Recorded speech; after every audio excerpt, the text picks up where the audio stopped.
Hello बच्चों, कैसे हैं आप। हम उम्मीद करते हैं कि आप लोग स्वस्थ होंगे। आगे बढ़ने से पहले आप मेरे चैनल सिंह सर को सब्सक्राइब करें ताकि नए नए अपडेट्स आपको मिलते रहें। आगे हम बढ़ते हैं। कल बात कर रहे थे हम दाब का द्रव पे क्या प्रभाव पड़ता है। दाब का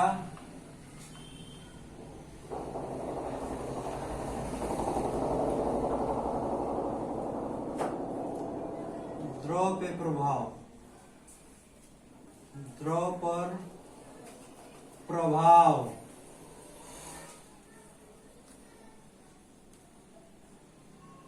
इसके लिए एक फार्मूला हमने कल आपको दिखाया था, P बराबर एच डी जी।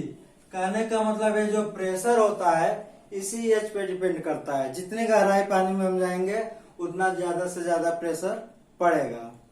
ठोस के लिए भी हमने बात किया, उसके लिए फार्मूला था P बराबर एफ बटे ए। ध्यान से समझिएगा इसको। इसका जो प्रेशर है ए एफ क्या है, फोर्स, बल है। ए इसका आयतन, जिसको ए से हम रिप्रेजेंट कर रहे हैं। करने का मतलब बल जो काम करता है, क्षेत्रफल में जब आयतन का हम भाग देंगे तो दाब का काम करेगा। जैसे एक उदाहरण ले हम, कभी कभी लोग दलदली एरिया में चले जाते हैं, किसी जंगली एरिया में चले जाते हैं तो वहाँ दलदल होता है, उसमें लोग धंसने लगते हैं। उनका जो शरीर का वजन होता है उसके हिसाब से धीरे धीरे धीरे धीरे वो नीचे जाने लगते हैं। तो ऐसे में उनको सलाह दिया जाता है कि अपने शरीर को बैंड कर लें। बात समझ में आ रही है। जैसे मान लीजिए कमर तक झुके या यहाँ तक झुके तो क्या करेंगे, अपने शरीर को ऐसे बैंड कर लेंगे और जमीन को ऐसे पकड़ लेंगे। तो इससे होता है कि जहां उनका आयतन सीधा खड़ा होने में कम था और जो ही फैल गए तो उसका आयतन क्या हो गया, बढ़ गया। तो इससे उनकी सुरक्षा हो सकती है। दूसरा एग्जाम्पल देखें इस पे, एक मेज पे, एक मान लीजिए एक मेज है, मेज पे हमने किताब रख दिया, नीचे ऊपर नीचे ऊपर नीचे ऊपर, ज्यादा मोटी किताबें हो गई। तो यदि कमजोर मेज है तो तुरंत वो सेंटर से मेज क्या हो जाएगा, टूट जाएगा। लेकिन ऐसे इसको समझने का प्रयास करें कि जैसे मान लीजिए एक मेज है, जो भी किताब ने हमने क्रम से नीचे ऊपर रखी थी उसको यदि हमने फैला के रख दिया तो क्या होगा, उसका आयतन बढ़ गया। और जब आयतन बढ़ गया तो उस पर जो दबाव है इस मेज पे वो कम पड़ गया और मेज नहीं टूटेगा। आइए हम बात करते हैं आज गैस की। देखिए ये प्रिपोर्शनल होता है एच के, किसके, एच, एच मीन्स हाइट के। जैसे जैसे हम इसको हमने बताया था प्रिपोर्शनल और इनवर्स प्रिपोर्शनल का मतलब होता है जैसे जिसको हम हाइट को बढ़ाएंगे तो जब एच को ऊंचा करेंगे, इसको बढ़ाएंगे तो ये क्या होगा, घटेगा। और यदि इसको घटाएंगे तो पी क्या होगा, बढ़ेगा। यदि ध्यान समझिए, यदि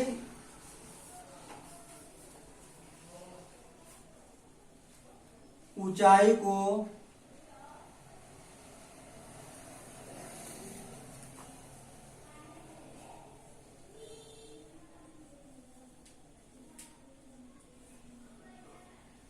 बढ़ाते हैं तो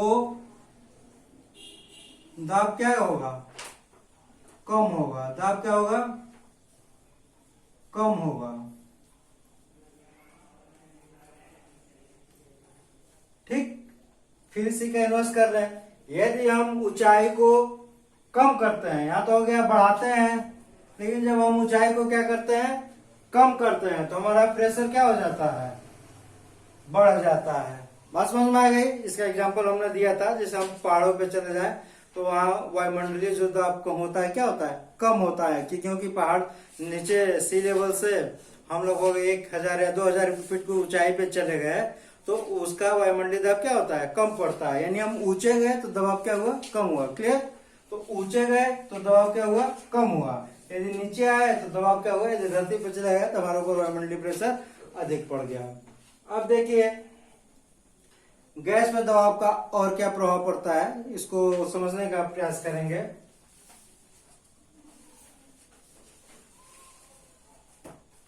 एक हमने यहाँ सिलेंडर लिया है, बहुत ध्यान से इसको समझेंगे, बहुत आसानी से इस चीज को समझ जाएंगे। इस पे हमने एक सिलेंडर है, इस पर हमने एक पिस्टन लगाया हुआ है।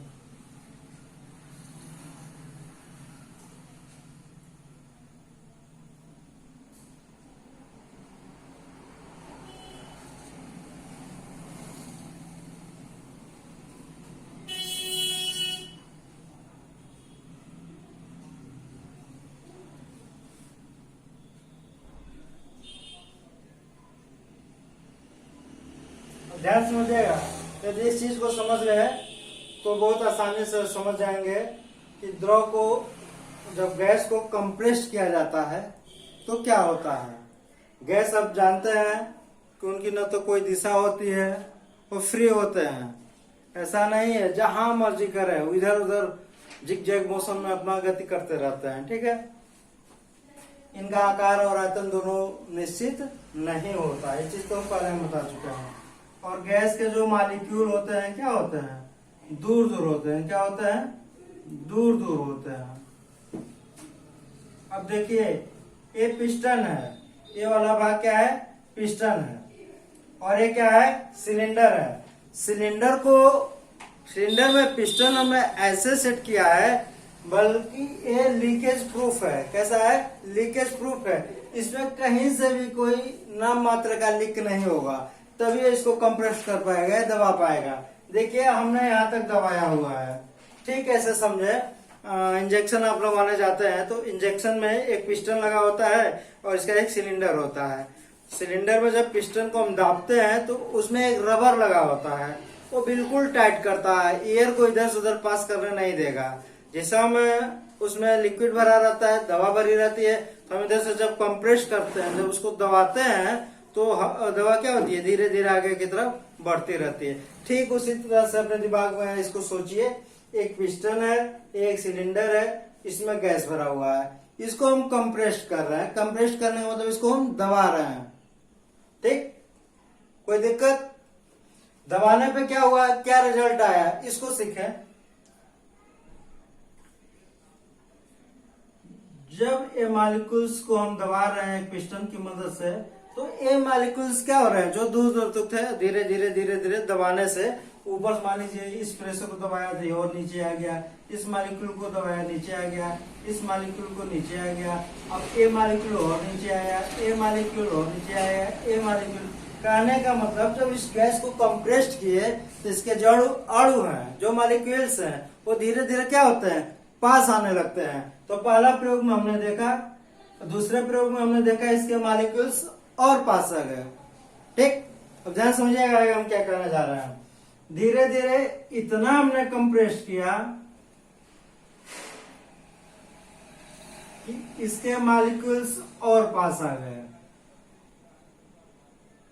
इतने पास आ गए कि अब अनियमित बहुत दूर तक गति अपना नहीं कर सकते हैं, थोड़ा बहुत बहने लायक हो गए, यानी द्रव की अवस्था में आ गए। क्या हो गए, द्रव की अवस्था में आ गए। जब द्रव की अवस्था का हम डिफिनेशन कर रहे थे, वहां हमने बताया था कि जो द्रव के मॉलिक्यूल्स होते हैं सॉलिड के मॉलिक्यूल्स से क्या होते हैं, करीब होते हैं। तो स्थिति आएगी, पहले गैस की अवस्था में था, जब हमने इसको कंप्रेस किया तो और नीचे आया, जब इसको हमने कंप्रेस किया तो किस अवस्था में आ गए, द्रव की अवस्था में आ गए।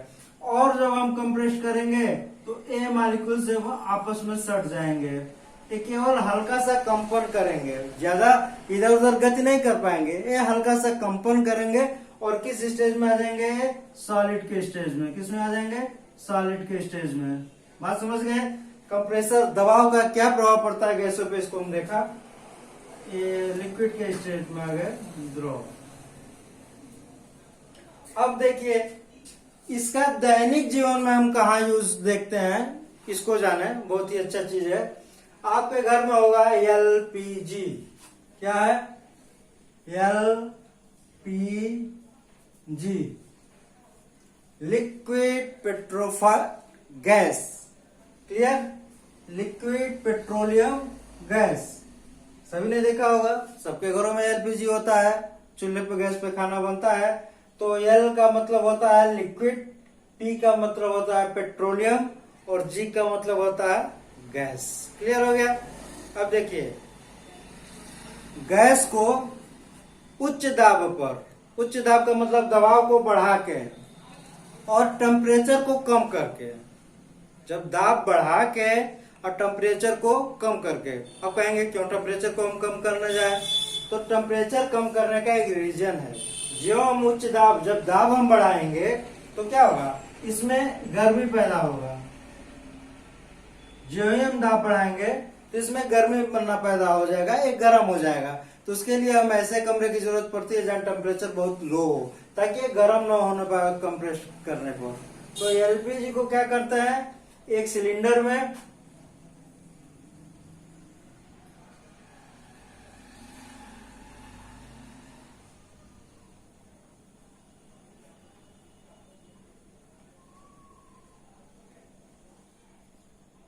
ये एलपीजी है, एक सिलेंडर में क्या करते हैं, गैस को कंप्रेस करते हैं और इतना कंप्रेस करते हैं कि वो किस फॉर्म आता है, लिक्विड के फॉर्म में, द्रव के फॉर्म में। किस फॉर्म में आ जाता है, द्रव के फॉर्म में। कभी आपने सिलेंडर को उठाया है, एलपीजी वाले सिलेंडर को, उसको हिला के जब देखेंगे तो क्या होता है, उसमें पानी की तरह हिलता है। तो आप कहते हैं भाई निकलता तो गैस है और हिल रहा है पानी की तरह। तो कंफ्यूजन की स्थिति बहुत लोगों के लिए हो सकती है। इसका मतलब ये हुआ कि जब गैस को हमने उच्च दाब पर और निम्न ताप पर इसको कंप्रेस करके सिलेंडर में भर दिया है तो द्रव की अवस्था में आ गया है। और जब द्रव की अवस्था को बाहर निकालते हैं तो फिर अपने धीरे धीरे धीरे धीरे इसके मॉलिक्यूल्स दूर दूर होने लगते हैं और गैस की अवस्था में बाहर निकलते हैं। अब देखिए एलपीजी में होता क्या है, इसको जानने का प्रयास करेंगे।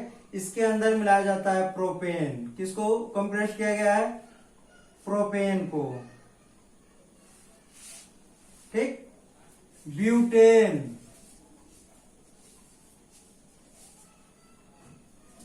किसको मिलाया गया है एलपीजी में, मुख्य रूप से जो घटक होते हैं प्रोपेन के और ब्यूटेन के। अब क्या किया जाता है, ठीक है, कंप्रेस कर दिए, इसमें लिक्विफाइड स्थिति में आ गया। और इससे एक फायदा और मिलता है हमको कि इसको एक जगह से दूसरे जगह ले जाने में आसानी होती है। अब चूंकि ये ज्वलनशील है, खाना हम बनाते हैं, तो लीक कर रहा है कि नहीं कर रहा है, इसको पता लगाने के लिए इसमें मिथाइल मार्कप्टेन, मिथाइल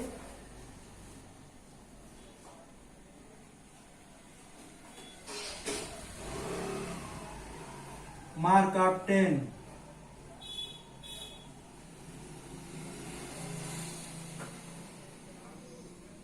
मिथाइल मार्कप्टेन एक गैस होती है, उसको मिला देते हैं। ये गंधक का ही एक रूप है, जिससे कहीं भी लीकेज होती है तो उसमें क्या आता है, महक आने लगता है। जब महक आ जाएगा तो आप घर में कहीं बैठे हैं, किचन के अलावा ड्राइंग रूम में बैठे हैं, बेडरूम में बैठे हैं, तो आपको पता चल जाएगा कि गैस हमारी लीक कर रही है। क्लियर हो गया बात, इसको नोट कर लीजिए। इसमें देखिए इसके जो एलपीजी के, इसको कहते हैं liquefied petroleum gas, liquefied petroleum gas. इसमें क्या क्या होता है, प्रोपेन और ब्यूटेन, ठीक।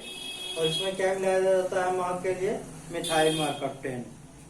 हो गया क्लियर, आगे बढ़ते हैं। दूसरा एग्जांपल देखते हैं। सीएनजी का आपने नाम सुना होगा, सीएनजी, सीएनजी, ठीक।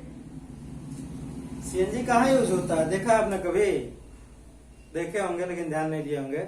आजकल ऐसे गाड़ियां बन रही हैं जिसमें सीएनजी फिटेड होता है, पेट्रोल से नहीं चलता है, वो सीएनजी एक नेचुरल गैस होती है, उससे वो गाड़ी चलती है। सीएनजी जिसको कहते हैं, इसके नाम है सीएनजी का, देखिए सी से कंप्रेस्ड, ध्यान दीजिएगा, सी से क्या होता है, कंप्रेस्ड, एन से क्या होता है, नेचुरल, और जी से क्या होता है, gas. Compressed natural gas, CNG. इससे गाड़ी चलाने का काम किया जाता है। क्यों इससे गाड़ी चलाते हैं, हाँ एक चीज और जान जाए, ये सिलेंडर लंबा सा होता है, एक गाड़ी के डिग्गी में लगा होता है, इसमें सीएनजी भरा हुआ है।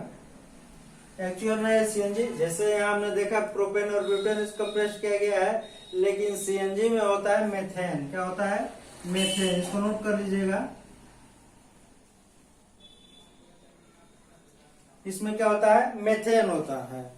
ये भी ज्वलनशील है, इसीलिए गाड़ी में इसका प्रयोग करते हैं मेथेन का।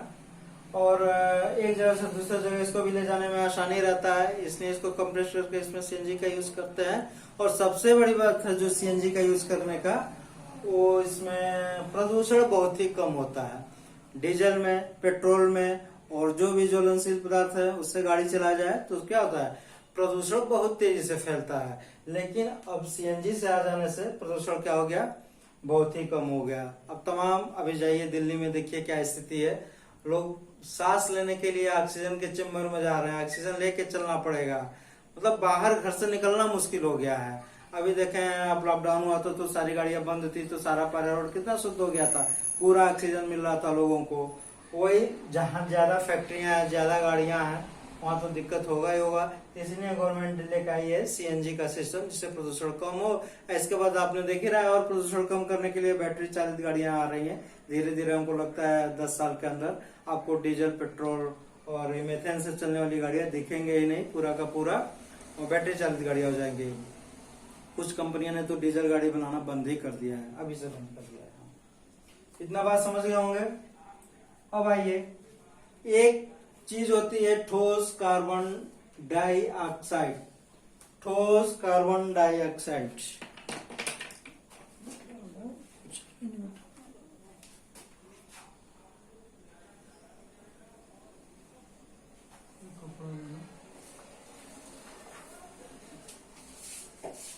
ठोस कार्बन डाइऑक्साइड, इसको कहते हैं सॉलिड आइस या ठोस बर्फ।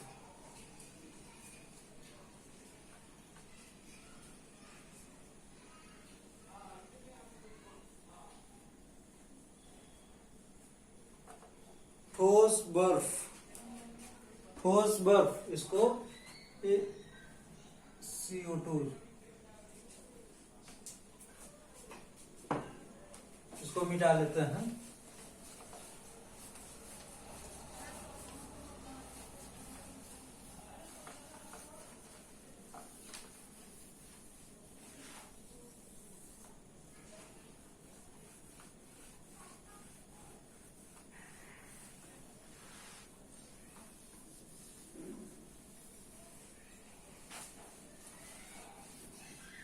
देखिए गैस है CO2, ये ठोस अवस्था में पाया जाता है। देखने में जैसे सामान्य बर्फ होता है, जो पानी का बर्फ आप देखे होंगे सफेद कलर का, ठीक उसी कलर का दिखता है CO2। लेकिन इसको आप छुएंगे तो आपको ठंडा महसूस नहीं होगा, ना तो इसको खा पाएंगे। इसको तो आप खा लेते हैं, जो बर्फ से पानी बनता है, ठंडा लगता है, चलो बर्फ का टुकड़ा ही ले लेते हैं, एक गिलास में पानी डाल के उसको पी जाते हैं। लेकिन इससे केवल ये सफेद रंग का दिखता है, ठीक उसी तरह से दिखता है। इससे आपका कपड़ा भी गीला नहीं होगा। इसको लेके अपने कपड़े पे ऐसे रगड़ ले तो आपका कपड़ा भी गीला नहीं होगा। ये बर्फ, ये क्या होता है, जब ठोस, मान लीजिए सिलेंडर है, ये उसका पिस्टन लगा हुआ है, जब ठोस CO2 को कंप्रेस्ड किया जाता है, ध्यान समझिएगा, जब ठोस CO2 को कंप्रेस्ड किया जाता है तो बिना द्रव की अवस्था में आए, ध्यान दीजिएगा। वहां एक बार हमने पढ़ा था ऊर्ध्वपातन, ठोस की अवस्था बिना द्रव की अवस्था में बदले ही सीधे गैस की अवस्था में चली जाती है। ठोस कार्बन डाइऑक्साइड, जिसे शुष्क बर्फ भी कहते हैं, बिना द्रव की अवस्था में आए सीधे गैस के रूप में चेंज हो जाती है।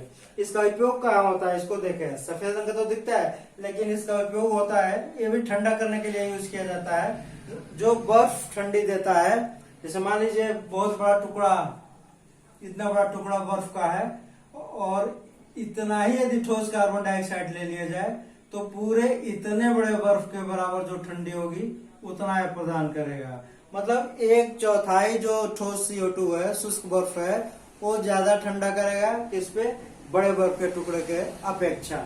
इसका उपयोग किया जाता है बर्फ की सिल्ली बनाने में। जो बर्फ की सिल्लियां बनाने वाली कंपनियां होती है, वहां पे इसका उपयोग किया जाता है। किसमें किया जाता है, बर्फ की सिल्ली बनाने में। बर्फ की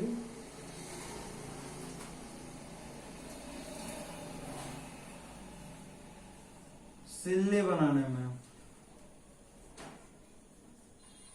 बर्फ की सिल्ली बनाने में। ठीक, अब देखिए जो फल और सब्जी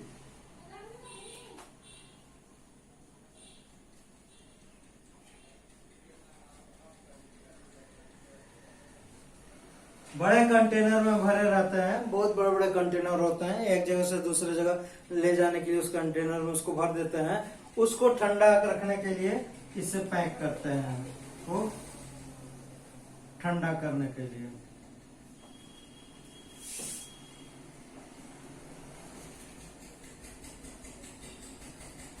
ठंडा करने के लिए। अब एक चीज देखिए, बहुत ही इंटरेस्टिंग चीज बताने जा रहा हूँ।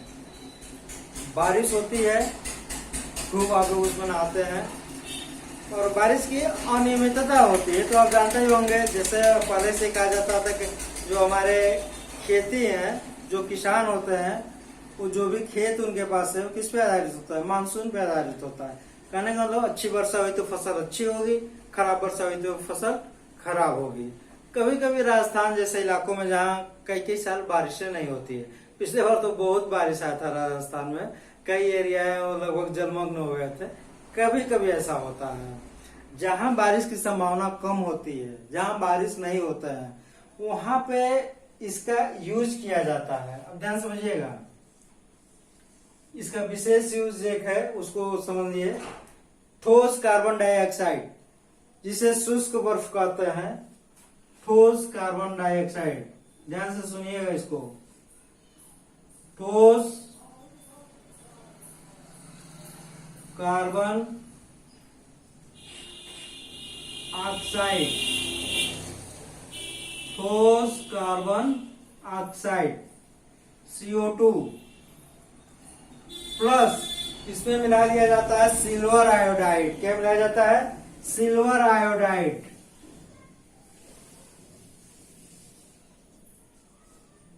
सिल्वर आयोडाइड, सिल्वर आयोडाइड, ध्यान से सीखे। ठोस कार्बन डाइऑक्साइड और सिल्वर आयोडाइड को मिक्स करके जहाज के द्वारा, जहां पानी नहीं बरसता है, जैसे मान लीजिए ये अपने एरिया में पानी नहीं बरस रहा है, तो जहाज के द्वारा है जो ठोस CO2 है और सिल्वर आयोडाइड का मिक्स ऊपर से छिड़काव कर दिया जाता है। जब जहाज के द्वारा ऊपर से छिड़काव कर दिया जाएगा तो जो वायुमंडल में जल वाष्प है धीरे धीरे इकट्ठा होकर जल बूंद बन जाते हैं और नीचे धरती पर टपकने लगते हैं। इसको कहते हैं कृत्रिम बारिश। क्लियर? कृत्रिम बारिश कैसे कराते हैं? ठोस कार्बन डाइऑक्साइड और सिल्वर आयोडाइड के मिक्सचर को ऊपर से हवाई जहाज द्वारा बारिश कराते हैं। बारिश कराने के बाद जो वायुमंडल में जल वाष्प के कण होते हैं धीरे धीरे सिकुड़ के इकट्ठा होने लगते हैं और बूंद बन जाते हैं, और वो धीरे नीचे धरती पाने लगते हैं, जिसको हम कृत्रिम बारिश कहते हैं। और एक चीज और ध्यान दीजिएगा, जो ठोस CO2 होता है, इसको हाथ और शरीर के संपर्क में नहीं आना चाहिए। जो ही हाथ या शरीर के संपर्क में आ जाएगा, इस पे फफोला पड़ जाता है। इसको किससे पकड़ना चाहिए? चम्मच से यूज करना चाहिए।